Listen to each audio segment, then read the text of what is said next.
What's up, tribe? How you guys doing? Go ahead and hit that subscribe button, and I hope you like this video. We are here for the season finale of the Real Housewives of Miami season 6. Listen, y'all are really sleeping on Miami. Like, my reviews aren't that great, but overall, y'all are sleeping on Miami. Miami is like the best franchise right now. Like, they really got some good stuff going on. But anyway, it's the season finale, and we pick up with Larsa and Marcus. Let me tell you how much I don't care about Larsa and Marcus. Let me tell you how they just don't seem to have any chemistry.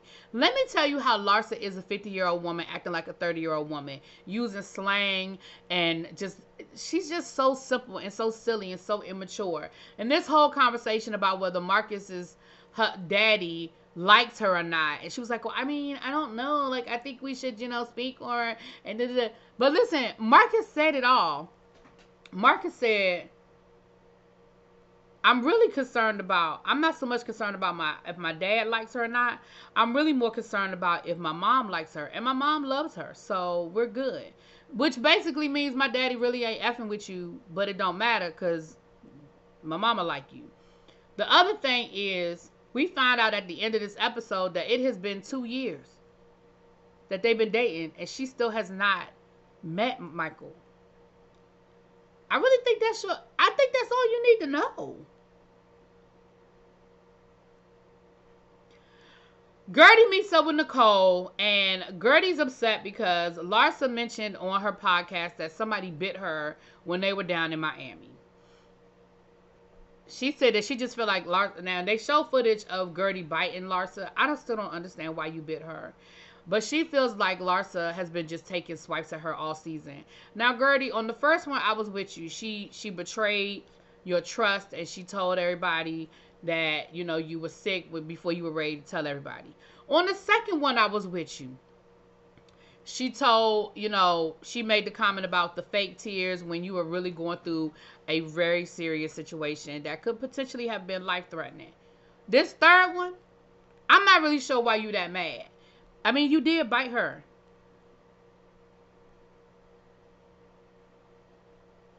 You bit her. Why you bit her, I don't know. But you put your mouth on her arm and you closed it. That's a bite. I'm not sure why you mad. Either way, we find out that Adriana is having a performance of Havana Nights, and she's going to be performing her new single that Emilio Estevez produced for her, or Estevez produced for her. And Gertie was like, yeah, I'm going to talk to Larsa because I'm sick of her. When we get to I'm going to say what I got to say with Larsa. We also find out that this is going to sort of be her last hurrah. Her chemo starts like 2 days after Adriana's party, so that's going to be like her last night out, because she said, with her immune system and everything, she's not going to really be able to, do a lot of socializing and things like that. So then we see Alexia, Peter, moving into their new apartment. Well, Peter's not living with them, but her son, oh shoot, why do I forget the baby's name? Well, he ain't a baby, but you know what I'm talking about. So they had to move into the apartment that he did not like because they just ran out of time. And then she sits down and has a conversation with Peter about him becoming her son, the son's guardian. I don't know why I can't think of the baby's name now. But becoming his guardian. She said, 6 years ago when my ex-husband died, I didn't put you down as a guardian because you just weren't ready. And he was like, nope, I wasn't. But now, I know if something were to happen to me that you would take him and you would take good care of him and you love your brother. She said, financially, y'all are fine. I just want to make sure that he's going to be in a good home. And, of course, Peter was like, yeah, Mom. Now, listen, when they showed Peter 2 years ago and they show Peter now, I don't like putting nothing on people, but something going on with that boy. He done let his hair grow out. He got tattoos everywhere. He's, like, looking like got the 5 o'clock shadow. I don't know what's going on with this. I mean, he looks totally different now.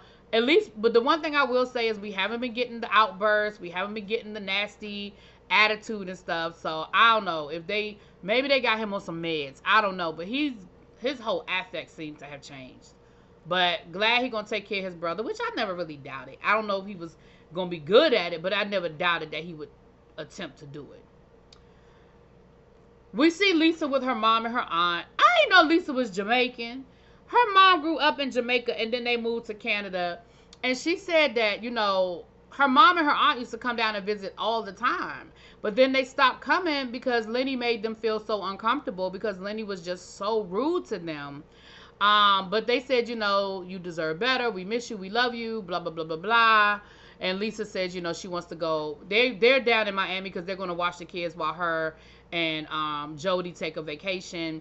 And she said, I want to go to Canada, but literally when we get back from our vacation, I have like 2 weeks to get out of the house and move, so because we signed the settlement agreement.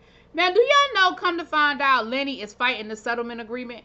Now, listen, I'm on the outside looking in, and I only know what Lisa done told us. But you mean to tell me that your attorney and her attorney negotiated this damn deal, and both of y'all signed it, and now you fighting it? I don't even understand how you can do that. Like, to me, what was the purpose of us signing a settlement agreement that you agreed to for you to then wake up and change your mind? Lenny, is something wrong with Lenny. And again, Lisa is a pain in the you-know-what. But honestly, when it comes to this Lenny situation, I gotta be Team Lisa on this one. Like, Lenny is a total ass, okay?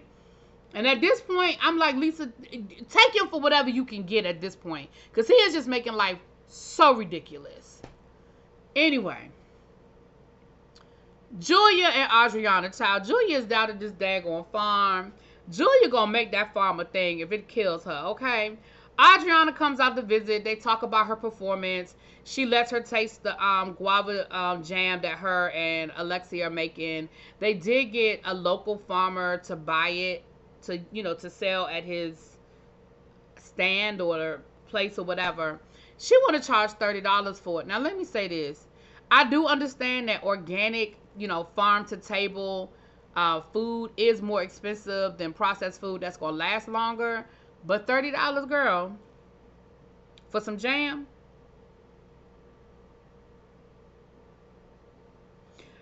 Yeah, you need to work on your research and your price point. But anyway, baby, she done found a pig, okay? Well, the farmer that asked her to take the pig because he needed a good home because the pig wasn't getting along with the other pigs and he was getting bullied.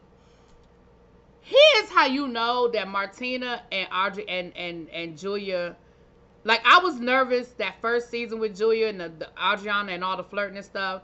But here's how I know that that is just love.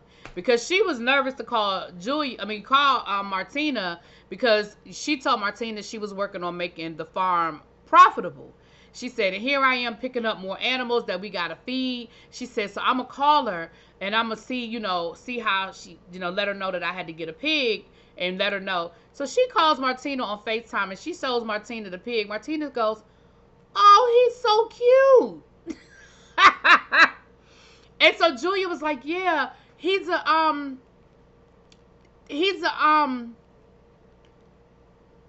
rescue. Like, I rescued him, so I really did a good deed. Baby, Martina was like, oh, I'm so happy for you. Oh, he's too cute.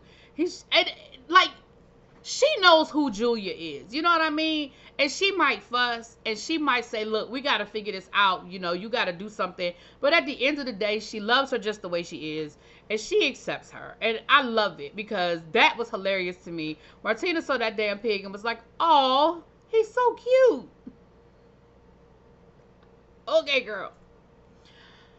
So this next scene, I ain't gonna tell y'all no lies. I fast forwarded through it. It was Gertie cutting her hair. First of all, Gertie's husband is a rock star.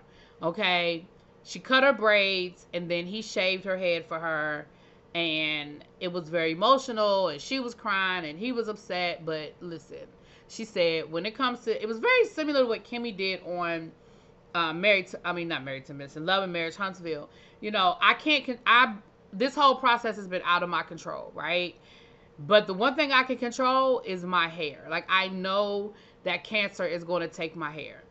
But at least this way I can control the when, the what, the where, and the how. And so she shaved her head. She said, but she's still going to wear her wigs. Okay. But she been rocking that bald head and she looked cute. I mean, listen, everybody can't do the bald head. Gertie looks gorgeous. Adriana is getting ready for her party, and Marisol, because remember, Marisol is on her vacation in Europe. she actually called to congratulate her. So it's like, woo, look how far we have come kind of moment. I love Adriana's hair. She did it curly, and I think it looks really cute on her. So the ladies are showing up to the Havana Nights event, and they look gorgeous. Gertie and Nicole, and of course, Kiki came through like the model she is. Emilio Estefan is there. Um, and Adriana is worried about the girls embarrassing her because, they're music execs and, profile people there. She was like, please don't let these girls be fighting and acting stupid and embarrassing me in front of my new friends. Okay, that is the last thing I need is to get embarrassed. Okay, I need them to just not embarrass me. So everybody shows up. Everybody's there again except for Marisol. Some of the spouses are there. Jody is with Lisa, and Gertie's husband is there. Now, Gertie is ready to confront Larsa, child. So when Larsa gets there, everybody's talking, and Nicole and Larsa are talking about how far they've come and how they're in a really good place and all that good stuff. Anna shows up, but Alexia was like, well, Marisol ain't here, so I can't run up. I don't need to run up out of here. And I look too good anyway to be running out of this place. Like, she can sit over there and I'll sit over here and it'll be what it's going to be kind of situation. So, Gertie confronts Larsa. And I don't have the energy for it because I really think it's stupid. They literally get into this whole screaming match over this bite, and Larsa mentioning it on her podcast. Gertie was like, when we were in Miami, I thought we moved forward. I thought we got close. I thought we talked things out, and we agreed that we wouldn't speak each other's name in the press. And here go Larsa, but I didn't say your name. And Gertie, she didn't. She said somebody bit me in Miami. Now, granted, everybody who was in Miami know who it was, but she didn't say your name. So she was like, Larsa, don't play these games. Don't play these word games, which Larsa is playing, let's be clear. But at the end of the day, I honestly think this is a stupid argument. I honestly think I honestly think that Gertie is not over her anger with Larsa, and she just used this as a moment to just be mad again. And Larsa said as much and was like, girl, like, I'm not understanding why are you so mad? Like, what is going on here? She was like, Gertie, you just want to be mad at me. Like, I just can't win with you, and I'm just done trying. So Gertie makes this whole dramatic exit, but then, of course, they talk her to coming back in. Everybody dances and has a good time. Nicole's dad is there, and again, it's bittersweet because he's having such a good time, and he's dancing with the ladies. Child, he got a hard on. Why they had to bring it up? But, of course, he did pass away in November. So this is probably, it is the last time we see him on camera. And I'm not sure when they stopped filming. So I'm not sure when, But definitely, I know that's probably hard for Nicole to watch these scenes, but they were dancing and they seemed like they had such a good time. Emilio came out and he played the congas while Adriana was performing. She did a good time performing. I don't like this song as much as I like the last song, the Miami hot hot hot hot. I don't know the words, but I like that song better, honestly. I know Emilio produced this song, and he is a superstar, and he is a legend, but I like the other song better. Sorry. But Adriana definitely seems to be on her way when it comes to doing her music, so congratulations to her. Frankie, that's her son's name. Adriana's son, Frankie. He took an Uber all by himself. I'm so proud of him. I'm proud of him like he mine, honey. I was so happy to see him in that Uber, and I was so proud of him. And, when he got there, he dapped up the driver, and he was cool. I think it was just the idea of it that made him nervous.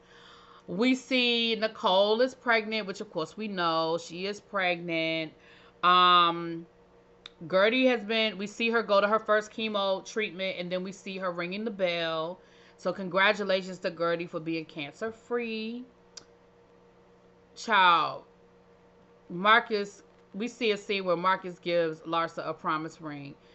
Can I tell you that I think that's so stupid to give a 50-year-old woman a damn promise ring? Child, either it's an engagement ring or it's not. Why are you giving me a promise ring?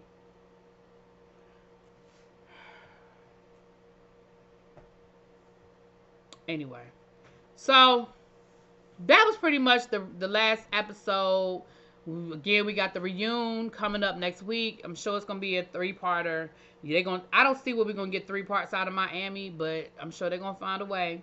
Anyway, let me know what you guys think, and I will talk to y'all later. Peace.